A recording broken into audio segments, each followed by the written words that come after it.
Morning folks, how are we doing? Thursday morning, hope you're having a really great week. So today we're going to be talking about trying to get your coping mechanisms right.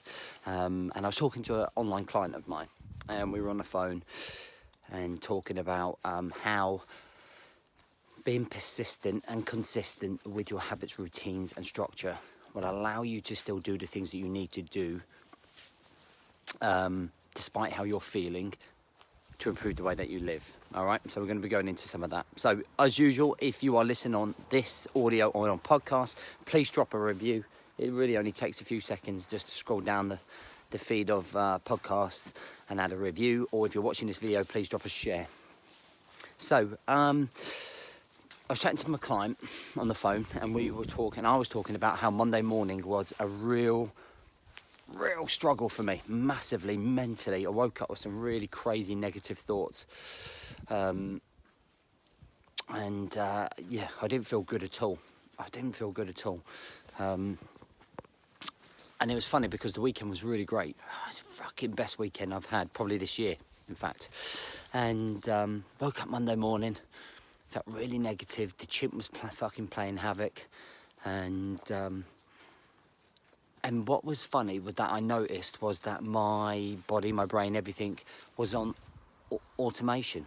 So, I'd still get up at 4:30, grind myself out of bed, drag my feet to the kitchen, have my first breakfast, drag my feet into the lounge, do my mobility, drag my ass up here, do my live feed, get all my live feed weight off, take my first class, work with my clients. And it wasn't until I kind of finished jiu-jitsu that I started coming out of my shell that a little bit, started dropping some of the frustrations that I had going on in my head. And I don't even know what these frustrations were, guys. I can't even explain it to you. It was just I woke up and I just didn't feel really great about myself. I didn't really feel that I was achieving everything that I wanted to achieve. There's a lot of self-doubt, I think, just all built up. And I don't know where it come from. You just come out of nowhere, but it happens, right? That's real life. That happens to everybody. It doesn't matter who you are. But I was really grateful for the fact that, I spent the last year and a half working on myself so that on days like those days, I can still get through what I need to do rather than taking the easy option, turning the alarm off, staying in bed till I need to that last minute, and doing the things that I needed to do, grinding out my routine, grinding out my live feed, grinding out my mobility, grinding out my clients, showing game face. And I was able to, I'm really pleased. I was able to talk about it with my partner, and it works both ways really. I think with my online client, I'm there for him and guidance, and I share a lot of the stuff that I go through with him as well, because we sort of bounce off each other, which is really great. So I think our coping mechanisms, depending on how long we've been trying to improve our lives, can be super successful, or you can go through a lot of hard work before you get to that point where it just feels automated. It just feels natural for you, and with your habits, your routines and your structure. Morning, guys. Now, people's coping mechanisms could be different, okay? And I just want to sort of make it clear between, a coping mechanism is something you put into place to, in my eyes, not textbook, coping mechanism is something that you put into place when you're struggling, and it kind of just kicks in. It's your automation, if you like. So, my brain now is ingrained in DNA because I've been doing it so long to get up at 4:30. When I get up at 4:30, my aim is for the alarm to go only off once, beep, beep, beep, bang, up, straight up. And all I have to do is sit there and get up and grind it out. And I know within the first sort of 10 seconds of whether I'm feeling pretty positive or pretty good or pretty low. Like this morning, I felt pretty good. And we all wake up in different moods, right? But one thing I'm working on with the Brotherhood is trying to establish a solid morning routine, a structure. So you do the same thing over and over again in the morning. The same successful routine. And I've changed my morning routine. My routine has changed over 18 months to something that I feel works really well. You know, for a lot of the guys, I talk about the golden hour, and in that golden hour is trying to find that headspace to be able to feel more focused about yourself, feel more focused about your future, about what's going on, to be able to just have a clear head from everything that's going on at work, everything that's going on in a relationship, and it's just your time. It's just that little bit of free time that you have, and it's trying to maybe find a workout or some mobility, and really just organise yourself for the day. You know, and that's a great coping mechanism. It's a great thing to have. It's a great thing to keep putting in place, even when you don't feel like doing it, or you've woken up and you're a bit low, your self-esteem's low, we don't feel quite as happy and upbeat as we normally do.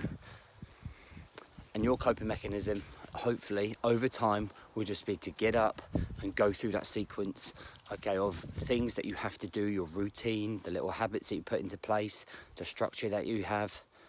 And it doesn't come overnight, though. You know, it doesn't come overnight. It's something that takes time. It's something that takes an awful lot of losing and sometimes not going through to experience the emotions of guilt and disappointment and lack of achievement, to then suddenly go, I don't like those feelings, I don't like those emotions, so I need to be better at this. I need to get better at these routines and these structures and this coping mechanism. So you use that experience when the alarm goes off and you don't feel great, you go, well, I don't want those emotions again.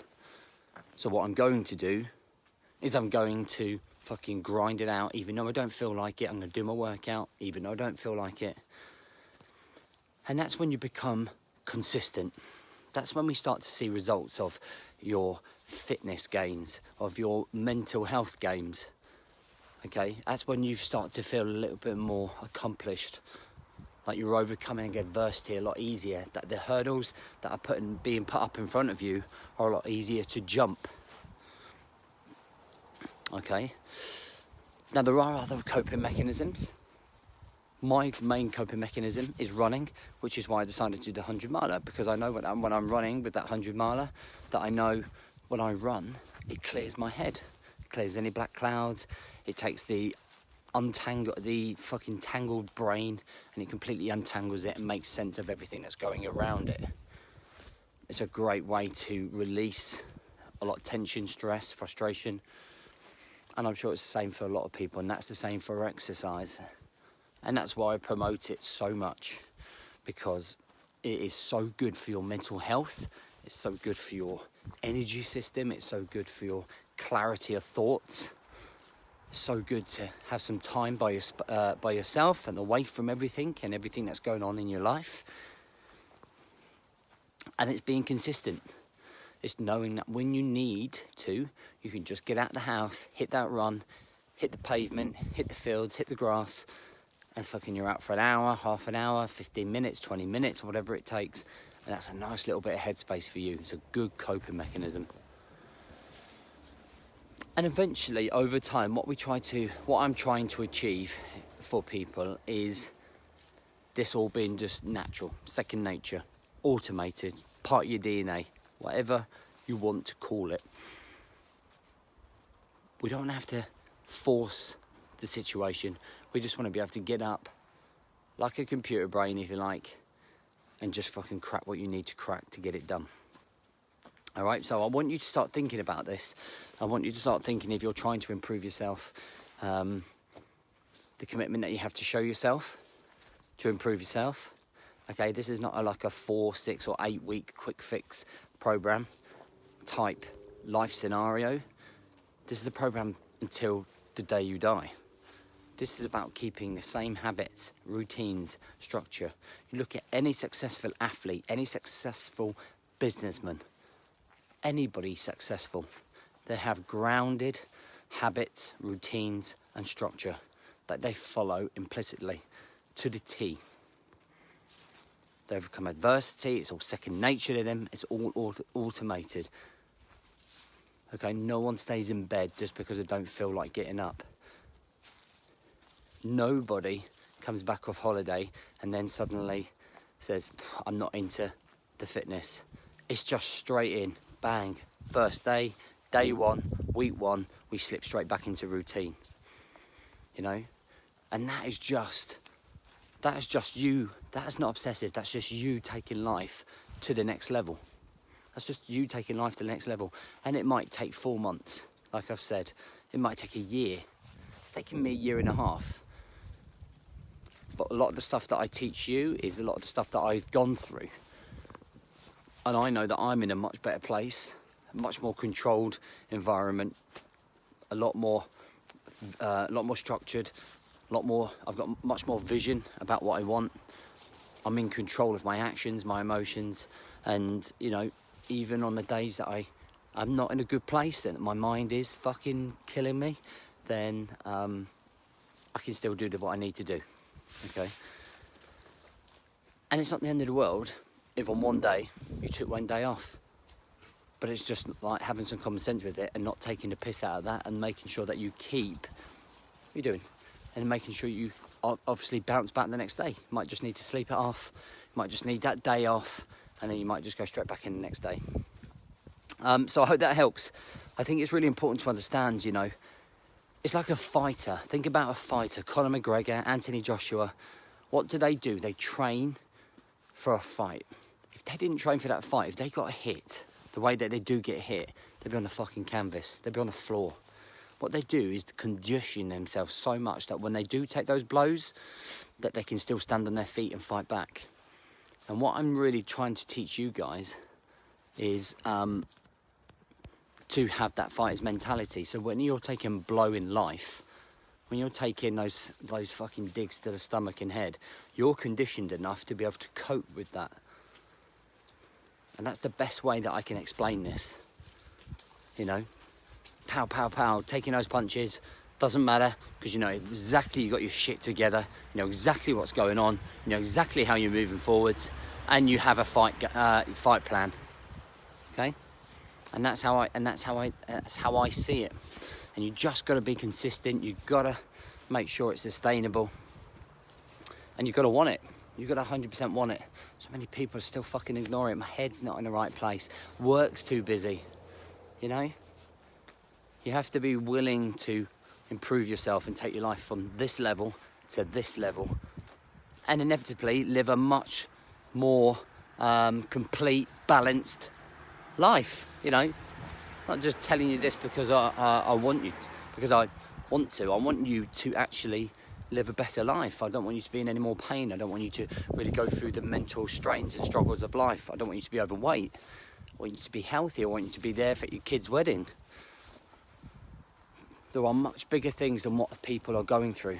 You know, people are going through shit that they're going through the wrong stuff. They're thinking on the wrong lines, wasting so much time feeling sorry for ourselves, and now's not the right time, or looking for the perfect option. And everyone's missing the fucking basics. Everyone is missing the basics. You know, dealing with life. If you can't fucking deal with life, how are you going to follow any program, right? How are you going to get yourself fit? If you're so worried about work and your head not being in the right place because of fucking some woman, or because of your job, okay? You're not prioritising yourself. And that is the biggest thing that is not happening. People's priority lists are all over the place. Not enough people are putting themselves first on that priority list. When you are top of that priority list, when you are top, and I mean fucking top, it doesn't matter what happens around you, because you look after number one. And when you look after number one, everyone else underneath you on that priority list gets the full benefit of you. They get the very best version of you. I know that when I don't put myself first, and I'm not prioritising myself, I'm not the best dad, I'm not the best husband, I'm not the best friend, I'm not the best businessman. Everything fucking falls down. Everything works from the top down, and you are the top. Don't fucking forget that, ever. And don't let anyone else tell you any different. There you go. Finished with a rant. Right, I'm off to Taunton tomorrow to do a talk for people that are struggling with mental Health right now, struggling to really get that boost in life. So I'm looking forward to getting down there and shaking it up. So I'm going to aim to get onto a live feed tomorrow morning. Hopefully I will. But if not, you can watch this one back and just soak it all in. Hope you have a great day. I'll catch you soon.